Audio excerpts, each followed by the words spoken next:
Hello दोस्तों, मैं राकेश पाल एक बार फिर स्वागत करते हैं आपके अपने चैनल पाल स्टडी क्लास पर।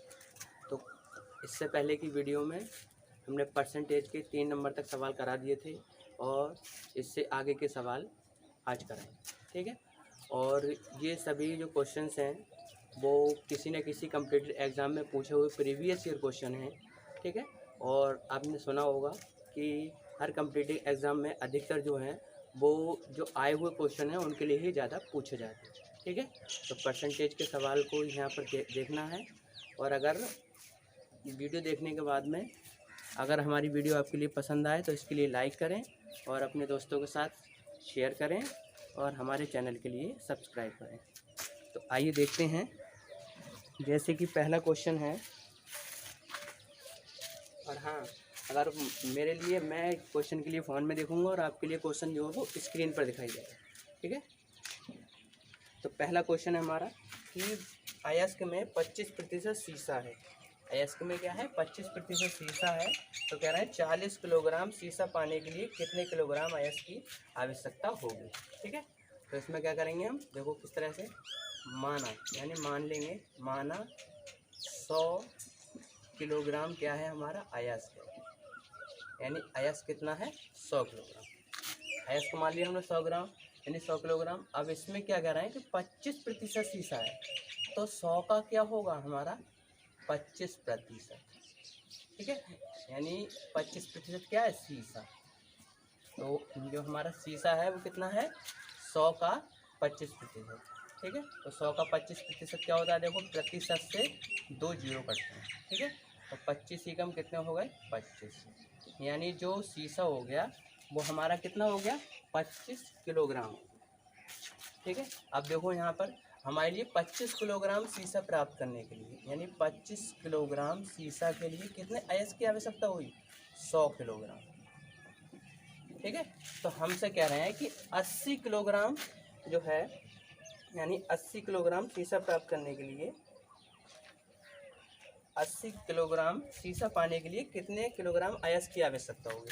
तो 25 का मान ये है, अब हमें 80 का निकालना है, तो 80 किलोग्राम शीशा निकालना है, ठीक है। तो कितना हो जाएगा? 100, और ये 25 कहाँ आ जाएगा? नीचे, और 80 से निकालना है तो 80 का क्या कर देंगे? इससे गुणा, ठीक। और 25 चौके कितना हो जाएगा? 100, ठीक है। और 4 अट्ठे कितना हो जाएगा? 32, यानी 320। तो आपका आंसर कौन सा हो जाएगा? 320, यानी ऑप्शन नंबर डी जो है वो आपका एकदम करेक्ट आंसर है। तो इस सवाल के लिए चेक करते हैं, उसके बाद अगला सवाल देखते हैं।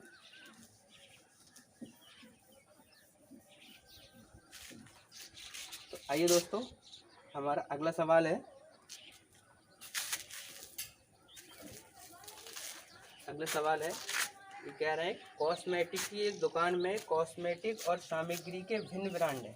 यानी कॉस्मेटिक की एक दुकान है, उसमें कॉस्मेटिक के क्या है? भिन्न ब्रांड है, ठीक है। कह रहे हैं दुकान की 50% बिक्री बालों की सामग्री से होती है, यानी बालों की सामग्री होती है जो डाई वगैरह होता है, ऑयल वगैरह होती है, उससे होती है, ठीक। और कह रहे हैं 40% बिक्री जो है व्यक्तिगत स्वच्छता से होती है। व्यक्तिगत स्वच्छता से जैसे साबुन वगैरह, सौंफ वगैरह हैं, क्रीम वगैरह होती हैं, व्यक्तिगत स्वच्छता इनसे होती है, ठीक है।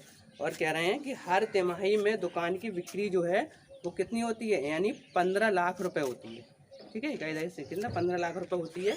तो व्यक्तिगत स्वच्छता उत्पादों से होने वाली दुकान की प्रति माह औसत बिक्री निकालनी है। प्रति माह औसत बिक्री कितनी होगी? किससे? व्यक्तिगत स्वच्छता से, ठीक है।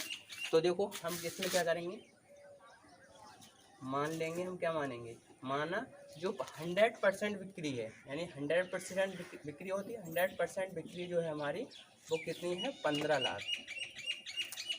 इकाई, ढाई, सैकड़ा, हज़ार, 10,000, लाख, ठीक है। और कितना हो गया? 10 लाख। तो कितना हो गया हमारा? 15 लाख रुपए, ठीक है। अब इसमें क्या कह रहे हैं कि कह रहे हैं हमें किससे निकालना है? व्यक्तिगत स्वच्छता से निकालना है, ठीक है। तो व्यक्तिगत स्वच्छता की कितनी है हमारे पास? 40%। तो व्यक्तिगत स्वच्छता की कितनी है? 40%, ठीक है। तो देखो कितना हो जाएगा हमारा? 15 लाख, ठीक है। और ये 100 कहाँ आ जाएगा? नीचे, और 40% का मान निकालना था, 40 से क्या कर देंगे? गुणा, ठीक है। अब इसमें देखो क्या करेंगे, 2 जीरो से 1 जीरो ये, 1 जीरो ये, ठीक है। और 15 चौके कितने हो गए 60, ठीक है। कितने जीरो 4, 1 2 3 4, ठीक है। तो इकाई, दहाई, सैकड़ा, हज़ार, 10,000, लाख कितनी हो गई हमारी 6 लाख, ठीक है। कितनी हो गई 6 लाख। अब ये क्या है हमारी, कहने का मतलब है तिमाही का दे रखा है इसमें देखो, यानी कहने का मतलब ये है कि जो हमारा तिमाही है यानी व्यक्तिगत स्वच्छता उत्पादन होने वाली बिक्री ज्ञात करना है, तो हर तिमाही, ठीक है। तो 3 महीने, अब क्या लिखेंगे, व्यक्तिगत स्वच्छता की तो निकालना है हमें, व्यक्तिगत स्वच्छता बनेगा।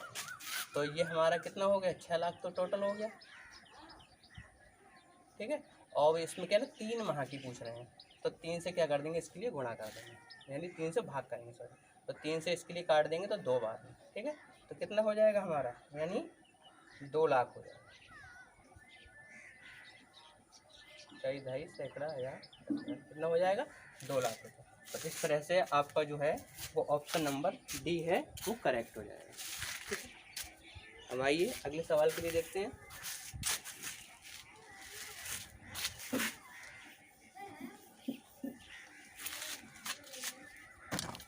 आइए दोस्तों, अगला सवाल है हमारा, कह रहा है एक चुनाव में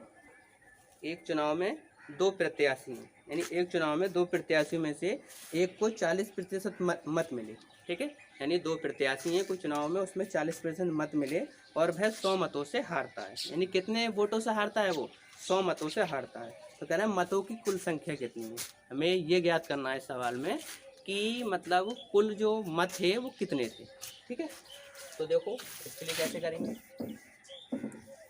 जैसे कि हमारे सवाल में है रखा है 2 वो थे, कौन थे, यानी 2 हमारे कैंडिडेट हैं।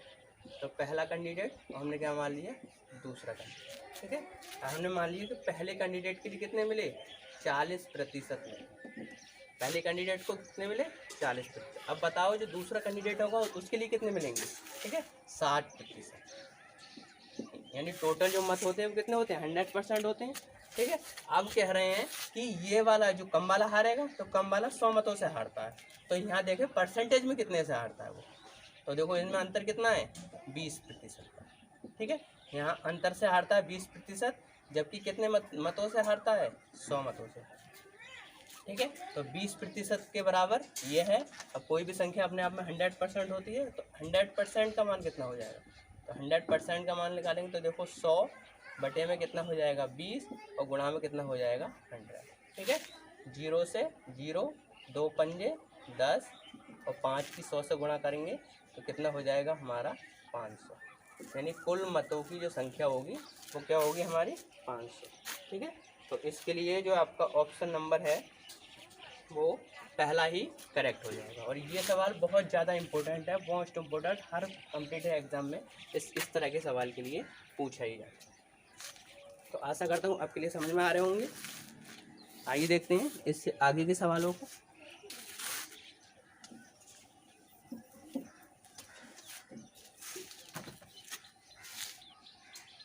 तो इससे अगला सवाल है, कह रहे हैं एक विद्यालय में लड़कों का 10% लड़कियों की संख्या के 1/4 के बराबर है। लड़कों का 10% लड़कियों की संख्या के 1/4 के बराबर है, ठीक है। आगे कह रहे हैं तदनुसार उस विद्यालय में लड़कों तथा लड़कियों का अनुपात ज्ञात करना है, ठीक है, यानी लड़के और लड़कियों का अनुपात ज्ञात करना है, ठीक है। तो देखो जो लड़के हैं उसके लिए क्या मान लेंगे हम बॉयज़, और जो लड़कियां उसे क्या कर लेंगे गर्ल्स, ठीक है। अब कह रहे हैं देखो लड़कों का 10%, यानी लड़के हैं इनका क्या है 10%, ठीक है। और कह रहे हैं लड़कियों की संख्या के 1/4, यानी लड़कियों की संख्या ये है, इसके 1/4 कि क्या है बराबर है, दोनों को क्या कर देंगे हम बराबर कर देंगे, ठीक है। अब देखो यहाँ लिखेंगे बी यानी लड़के, और 10 और प्रतिशत का मतलब होता है बटे में 100 बराबर, ये जी ऐसे ही रहेगा, ये कितना हो जाएगा 1/4, ठीक है। 1 0 से 1 0 कट जाएगा तो कितना हो जाएगा बी बटे में क्या हो जाएगा 10 बराबर कितना हो जाएगा देखो जी, और बटे में क्या हो जाएगा 4, ठीक है। अब देखो 2 से काट सकते हैं, ये 2 से काटेंगे 2 बार में, ये 2 से काटेंगे 5 बार में, ठीक है।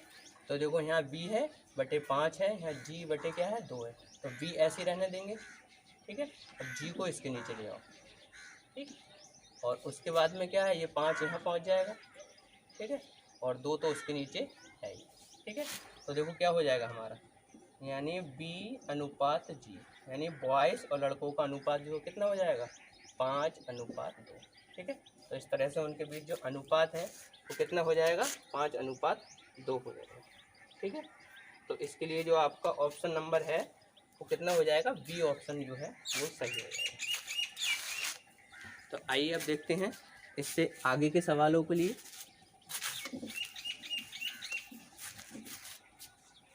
अगला सवाल है, ठीक है, अगला सवाल है, कहना है ₹100 की एक वस्तु की कीमत, यानी ₹100 की कोई वस्तु है, उसकी कीमत पहले 10% बढ़ा दी जाती है, यानी पहले क्या कर रहे हैं, 10% बढ़ा रहे हैं, ठीक है, और तत्पश्चात 10% और बढ़ा दी जाती है, यानी पहले 10% बढ़ाई और फिर से 10% बढ़ाई, ठीक है।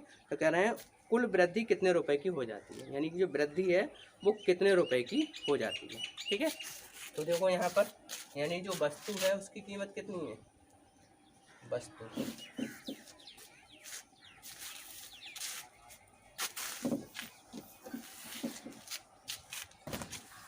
आइए दोस्तों, क्या कह रहे हैं, जो वस्तु है उसकी कीमत कितनी है, वस्तु की कीमत कितनी है, 100 रुपये, यानी 100 रुपये, ठीक है। तो कह रहे हैं पहले 10% बढ़ा रहे हैं और उसके बाद फिर 10% बढ़ा रहे हैं, ठीक है। तो देखो इसके लिए हमने सबसे पहली वीडियो में एक फार्मूला बताया था कि अगर किसी भी वस्तु पर लगातार 2 बार घटना घटित हो तो वहाँ पर हम ए बी फार्मूला लगाते हैं, ठीक है। तो ए बी फार्मूला क्या हो रहा है, आप देखो यहाँ पर कितनी वृद्धि हो रही है, यानी वृद्धि क्या हो रही है, 10% की वृद्धि है, ठीक है। तो ए बी जो होता है हमारा फार्मूला होता है वो क्या होता है, देखो, यानी a प्लस का b प्लस का ए बी बटे में क्या होता है, 100, ठीक। अब देखो a का मान कितना है, 10 प्लस ये b का ही मान कितना है, 10 और प्लस कितना हो जाएगा, 10 गुणा 10 और नीचे कितना हो जाएगा हमारा 100, ठीक। अब देखो 10 और 10 कितने, देखो यहाँ से 0 ये कटा और यहाँ से 0 ये कटा, ठीक है। तो ये कितने हो गए हमारे, यानी 10 और 10 कितना हो गए, 20 और प्लस का है, यहाँ से कितना बचा हमारा 1, ठीक है। तो कितना हो गया, 21%, यानी कहने का मतलब 21 माना, यानी कितने की वृद्धि हुई हमारी, 21 रुपये की क्या हुई हमारी इस सवाल में वृद्धि हुई, ठीक है। तो क्या पूछ रहे हैं हमसे, यानी कुल वृद्धि कितने रुपए की हो जाती है, तो कुल वृद्धि कितने रुपए की हो जाती है, तो 21 रुपये की वृद्धि हो जाती है, ठीक। तो आइए अब देखते हैं अगले सवाल के लिए।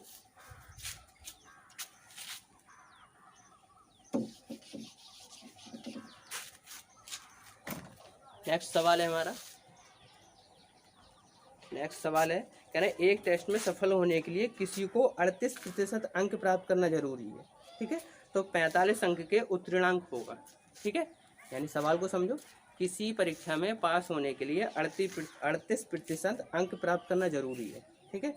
तो 45 अंक में उत्तीर्णांक कितने होंगे, यानी 45 में से उसे कितने नंबर लाने चाहिए जिससे कि वो पास हो जाए, ठीक है। तो देखो हमारे पास कुल नंबर कितना है, यानी कुल कितने हैं हमारे पास, 45, ठीक है। अब 45 में पास होने के लिए कितने चाहिए, उसे 38% चाहिए, तो 45 का क्या निकाल लो, 38% निकाल लो, ठीक। अब देखो 45 गुणा 38 बटे में कितना हो जाएगा हमारा 100, ठीक है। अब देखो किससे काटेंगे, देखो 2 से इसे काटेंगे तो 19 और 2 से इसे काटेंगे तो 50, ठीक है। अब 5 से काट सकते हैं तो 5 नेम कितना हो जाएगा 45 और 5 ढाई कितना हो जाएगा 50, ठीक।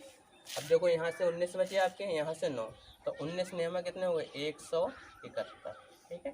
नीचे कितने हैं 10, तो 10 से अब इसके लिए इससे भाग करेंगे तो एक अंक के बाद पॉइंट लग जाएगा, तो कितना हो जाएगा 17.1। अब पॉइंट के बाद में एक अंक तो 1 0 लगा सकते हैं, तो कितना हो जाएगा 10, ठीक है। तो 17.10% उसके लिए पास होने के लिए चाहिए, ठीक है। तो इस तरह से हमारा जो आंसर है वो कितना हो जाएगा, यानी उत्तीर्णांक अंक कितने होंगे उसके लिए 17.10, ठीक है। तो दोस्तों आशा करते हैं कि आपके लिए वीडियो समझ में आई होगी। इस वीडियो के लिए यहीं तक रहने देते हैं, इससे आगे की वीडियो के लिए मिलते हैं नेक्स्ट वीडियो में। तब तक के लिए थैंक्स, बेस्ट ऑफ लक।